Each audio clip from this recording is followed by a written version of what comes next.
So weird, isn't it? How the different towns.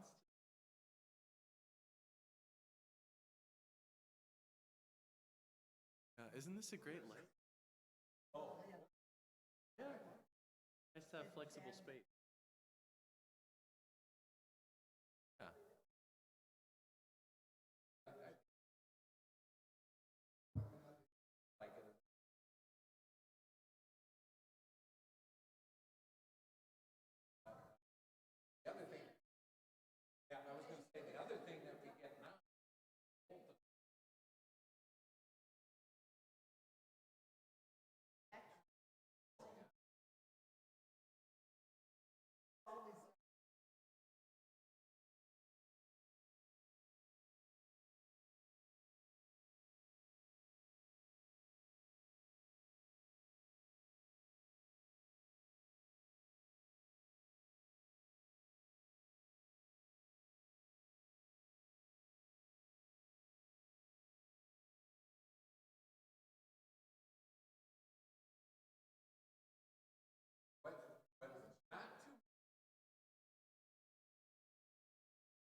And I love seeing the shadows with the light.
Welcome to worship, everyone. Would you please stand?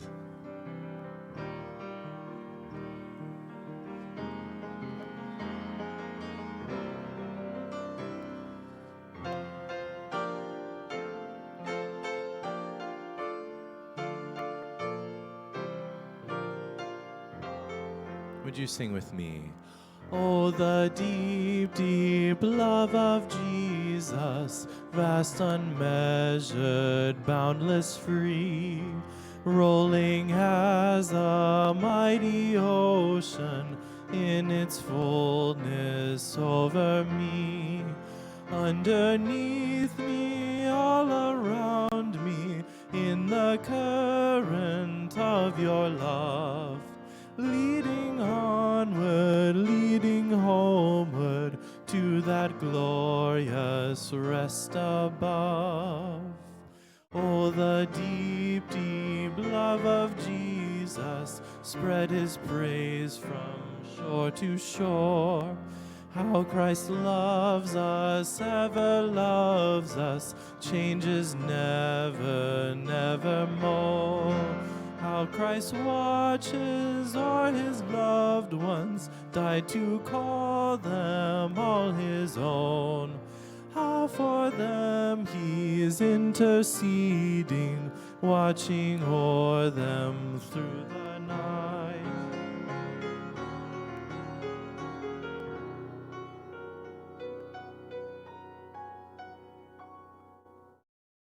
Oh, the deep, deep love of Jesus, love of every heart and soul. 'Tis an ocean vast of blessing, 'tis a haven sweet of rest. Oh, the deep, deep love of Jesus brings me home unto the earth. Dust to dust and ash from ashes, Jesus' life is life from life.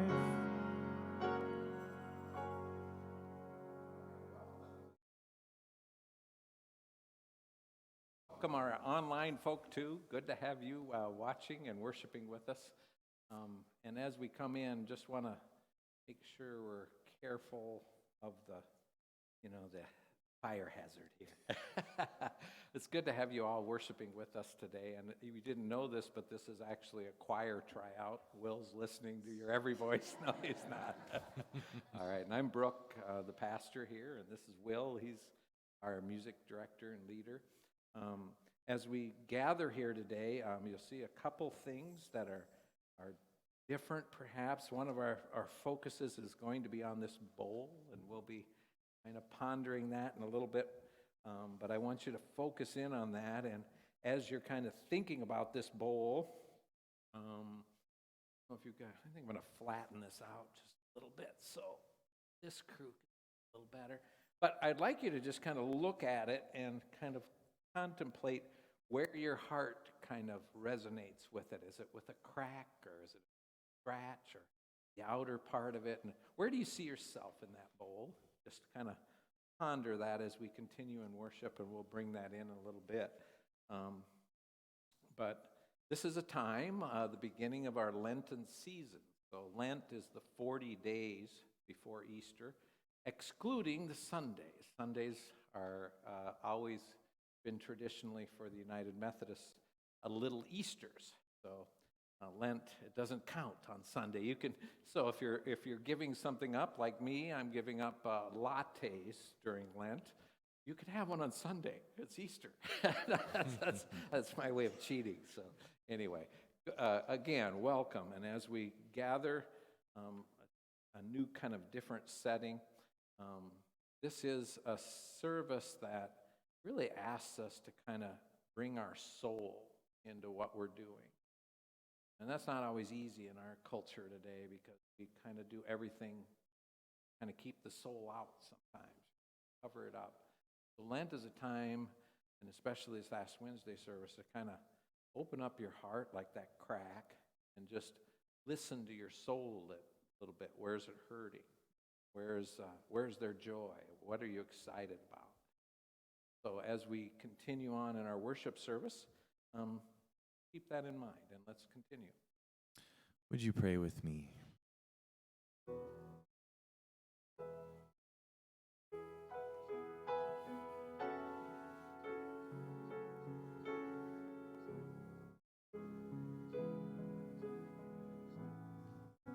Would you pray with me singing?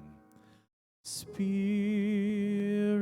of the living God, fall afresh on me. Spirit of the living God, fall afresh on me. Melt me, mold me, fill me, use me. Spirit of the living God, fall afresh on me.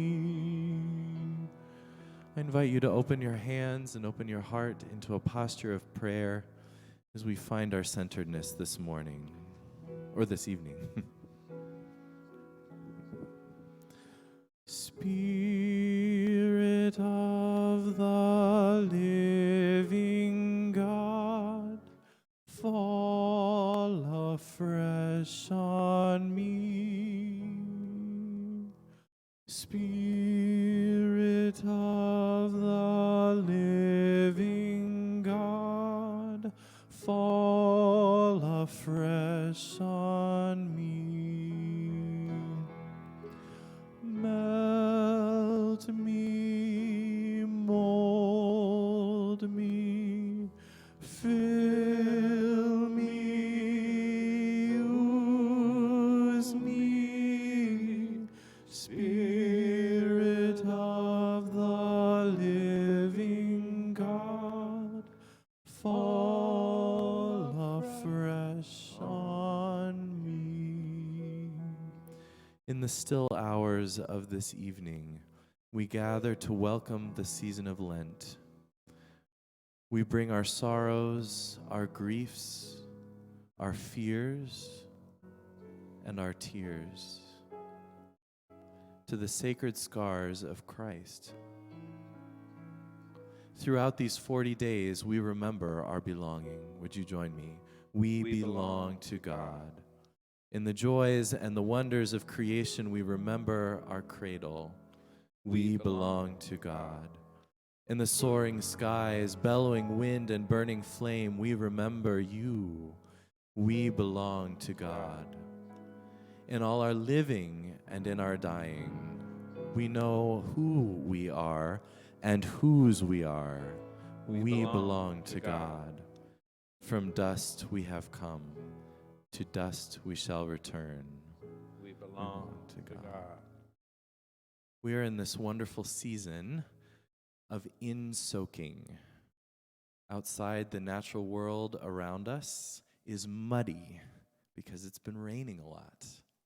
I can think of no more perfect a season to start Lent with. The ground is taking in every last bit of water it can. The trees are taking the water deep into their roots. The plants are getting ready, and some of them are already budding and coming to life. The season is essential, and this is the season of mud. So as we center this evening, I invite us to imagine that our souls are being covered in mud, that our being is being reformed, melted and molded and refilled and reused with God's mud, the mud of the earth, the mud that is ever changing and shaping. Spirit of God's living mud, squish me, make me whole. Spirit of God's living mud, squish me and make me whole. Let's sing. Spirit of God's living mud, squish me, make me whole. Spirit of God's living mud, squish me, make me whole. Melt me, mold me, fill me, use me. Spirit of God's living mud, squish me, make me whole. Amen. I think that's my new favorite hymn. Thank you, Will. I wanted to show you a picture. Have you been out to the Redwood, that's called the watershed, the Redwood watershed? It's a picture of Emerson when my granddaughter was about 2, I think, 1.5. And we went out there, and if you've ever been out there, you should, if you haven't yet, go out. They're just beautiful trees and falling trees. I just love the playfulness. This is a dead tree, right? Death. And yet upon this death is a bunch of joy about new life happening. In this same area, there is a beautiful nursing tree. If you've ever seen a nursing tree, it's like a stump, usually covered in moss. And then there's a tree using all the dead ingredients of that stump and growing right on top of it. You can see the roots coming off, and there's quite a few of these nursing trees in this little place. A lot of bears there too, so be careful, earlier this spring or later. But I want us to think about that tree today, this evening, to ponder a tree's life and how it brings new life out of death. Because that's a lot of what we're trying to talk about here in Lent and what we're talking about in Easter, too. So with that, Will has written a song, or some words to a song that he... I'm going to teach you this song tonight, and it's going to be sort of our refrain as we continue in our worship. Yeah, please look at it on the back of your bulletin. So we're going to look at this first verse together and learn this together.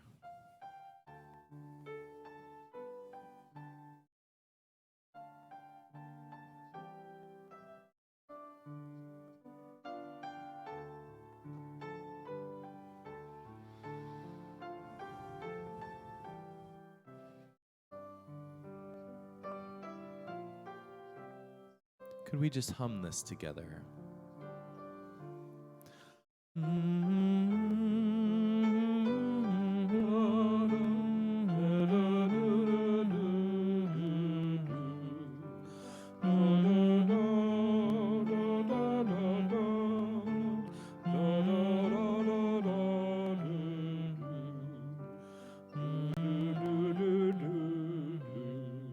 Tree of life and awesome mystery.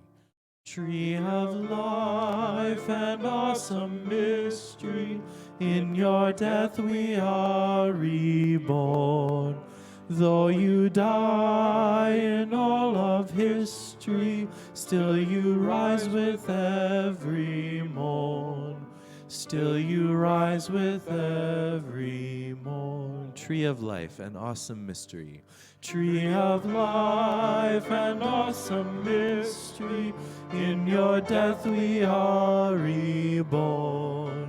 Though you die in all of history, still you rise with every morn. Still you rise with every morn. Still you rise with every morn.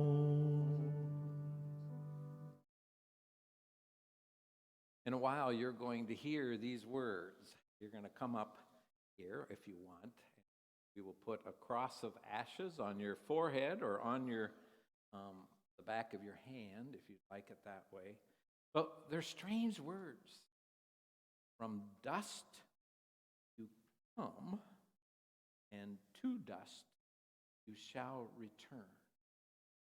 Such strange words to say to somebody you love. And especially when we begin this journey, on the beginning of the journey. And yet every year, as your pastor, you come up here and I say these words to you. From dust or ashes you come, to ashes or dust you. What an odd way in this journey. Will Willimon, who's a great theologian and United Methodist, he likes to call we Christians odd people. And this is kind of an odd custom, you'll have to admit, right? I mean, there's not too many other things going on where they put a cross on your forehead out of ashes. The ashes, by the way, are from palms, from Palm Sunday. So he calls us odd, and he also says we have a very odd God. And we best not forget it, because when we do forget it, we lose all that is meaningful about who we really are. We are holy people. We are holy, and by that, we mean set apart, different. And by set apart, we mean different, and what Willimon likes to say, odd. So speaking of odd, Robert Fulghum, in his book Ritual, talks about a crazy obsession he has. He's a United Methodist pastor, a UCC pastor. And he actually bought a burial plot for himself, and he's taken to, get this now, bring a lawn chair with him on his day off, and he goes to that cemetery plot, and he lays right where he's buried. That sounds pretty morbid, doesn't it?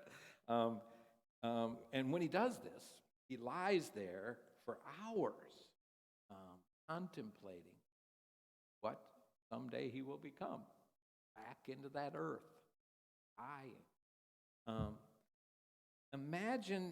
Imagining his dead body under the ground. And now sometimes he even brings a picnic lunch along. He said at first, this ritual was very uncomfortable. I can imagine.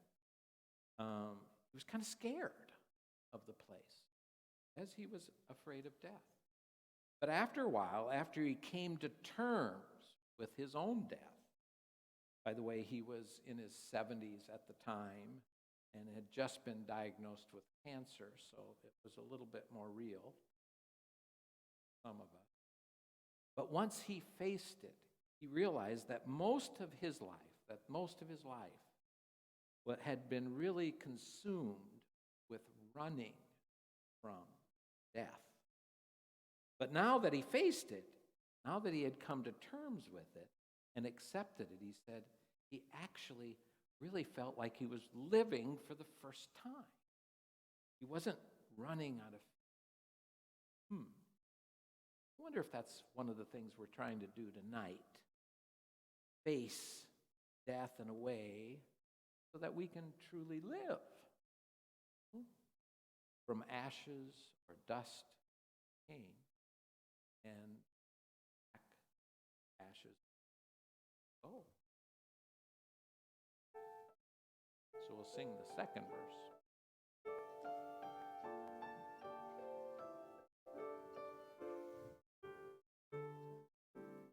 Seed that dies. Seed that dies to rise in glory, may we see ourselves in you. If we learn to live your story, may we die to rise anew. May we die to rise anew. Seed that dies. Seed that dies to rise in glory, may we see ourselves in you. If we learn to live your story, may we die to rise anew. May we die to rise anew.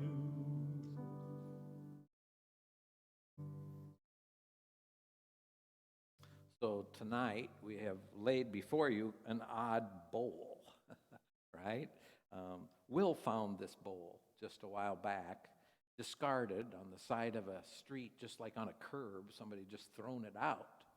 And he thought it was really cool, so he brought it home, and Vivica took one look at it. By the way, it was a lot more dried out than it is now. Viva took one look at it and said, "Oh, that's the ugliest thing she'd ever seen." I mean, who would bring this ugly bowl home is what she was thinking. She's changed her mind about that now, but somebody threw it out, for crying out loud, right? If Will hadn't rescued it, it probably would be ashes right now. It's a wood bowl, hand turned out of a dead piece of wood. A beautiful tree died, gave its life. And some artist or carpenter turned these dead limbs into something beautiful and useful, a bread bowl. And yet, this bowl, too, grew old and brittle. Look at the cracks. Should have really focus in on that crack. I mean, that thing, a big crack in there. And even you can see some of it where it's dried out some more here. And you could see, too, how somebody tried to fix it. Do you see the holes there? Actually, when Will found it, somebody had put a little bread, what are those, bread ties? Tried to put that in there and kind of crink it together so it wouldn't be, leaking, I guess. But when I look at this bowl, it reminds me, I think, a little bit of myself. I'm on. Kind of dried out sometimes, scratched, damaged. I'm full of some great big cracks that I try to cover up a lot of times. And I've tried to fix myself, some of those cracks with bread ties. Hasn't worked very well. It just didn't work that well. It's kind of a feeble effort, I think, by me sometimes, trying to prevent and hide my cracks. So at our staff retreat we had just recently, we went on a retreat. Will brought this bowl, but it wasn't as pretty as it is now. Does anybody have any clue of how maybe it was refreshed? What was it? Olive oil, exactly. I don't know. Did we bring some or yes, okay, Will, Mr. Smarty Pants over there brought some. No, Will brought some olive oil, and we got a chance to rub it in there, and it just like took it in, just soaked it in, and it turned into something just so beautiful. Just all the different lines and just you can see where there are actually two branches that were on the side. You can see the knots in that thing if you look at it carefully. And this bowl came to life again. And now, you know what my favorite part of this bowl is? I just love the crack. I mean, the crack is beautiful. You too? Yes. I mean, that's a cool crack, right? It's gorgeous. Beautiful piece of art. I looked up a bowl online to see how much something like this would cost without the crack. $800. With the crack, $1,200. That bowl just took every drop of ointment we had to offer. Perhaps it had come to accept who it really was as a bowl. And because it had come to terms with who it really was, maybe it could finally come to the point where it could receive healing and be made whole. And maybe that's a part of this Wednesday ritual today. Come to the realization that we have cracks. that we're not perfect, and that we need help, that we can receive healing. From ashes we do come, from dust we come, and to dust shall return.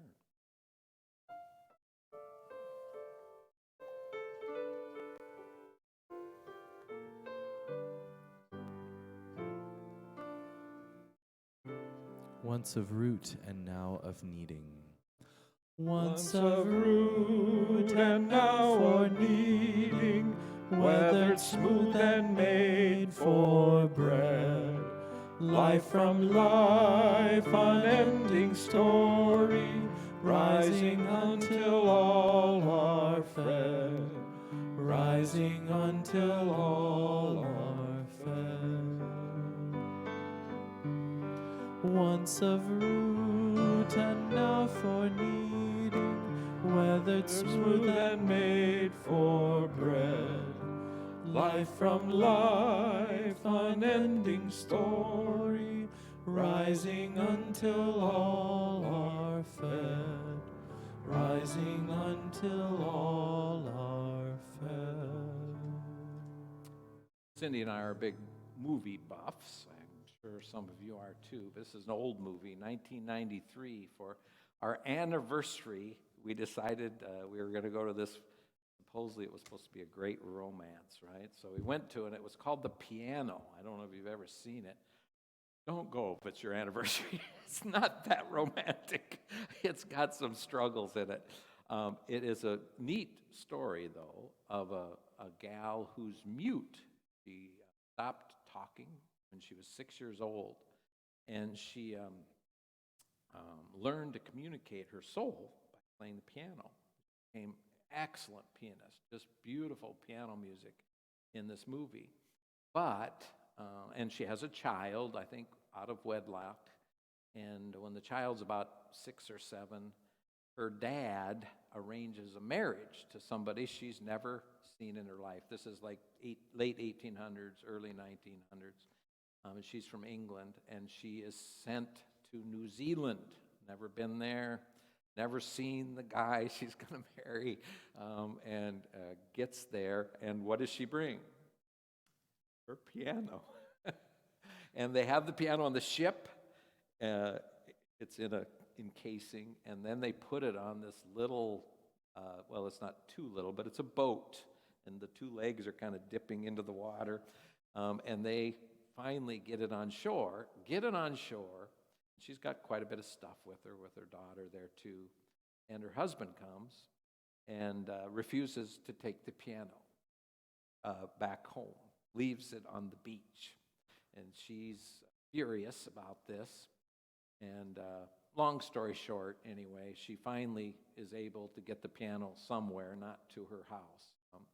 And some real tragedies happen. The husband is a creep and actually is so mad at her at one point and jealous of her piano playing that he cuts one of her fingers off.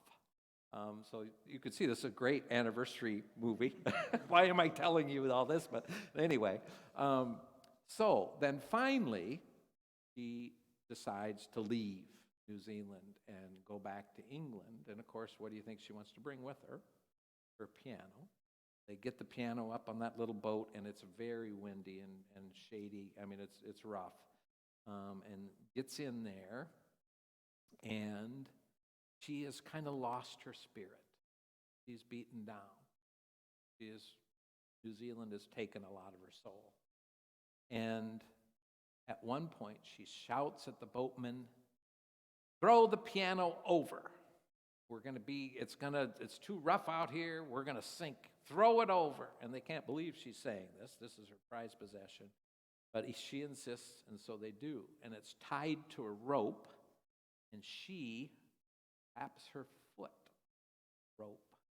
And as the piano goes, so goes she into the ocean. And you think, committed suicide. She's dead. And you watch her. And I thought to myself, if this is the way this movie ends, I'm going to kill the director. But after about a minute being on that rope, you began to see her foot fit. Suddenly she's shaking and shaking, and somehow she loses her shoe, and up she goes. She makes it into the air and breathes, and she's okay. And what she says is, "Miracle of miracles, I found a will to live." Miracle of miracles, I found a will to live. Well, in Lent, we aren't going to jump into the ocean and do that, but we do sometimes give something up. And the reason we do that is kind of to die a little bit, to kind of, we're so full of stuff. So Lent, we try to empty a little bit. And I think the reason we do that is so we can listen to our soul enough to find maybe there's a will in my life that I didn't know about. Or there's a pain in my life I didn't realize was there, and I need to take care of that. And so that's another part of Ash Wednesday. It's being willing to kind of give something up, like a latte, so you're not too full, and listen every time you feel you miss that, but you listen deeper, something greater in your life, and maybe find new life in that search.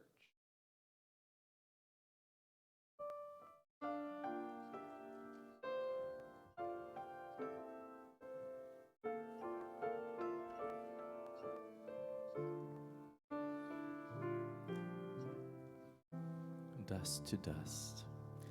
Dust to dust and ash to ashes, we transform from home to home. Carried on the wings of morning, we return to your embrace. We return to your embrace. Dust to dust and ash to ashes, we transform from home to home. Carried on the wings of morning, we return to your embrace. We return to your embrace. So now is the time for you to come forward if you'd like. You don't have to, and receive the ashes. And I think I'll start kind of here, and I'll just do the rotating, so you don't have to come around too much. And there's two ways to receive it. You can have it on your forehead. It is just ash, nothing else. There's no olive oil in it. Sometimes I do put olive oil, but I'm trying not to. So you can have it on your forehead, or if you'd like it on your hand, if you just offer your hand. Or don't. It's okay if you don't come. So and I'm doing dogs too, I guess. I think I'll come and do you where you're at. Is that okay? From dust.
Go in peace.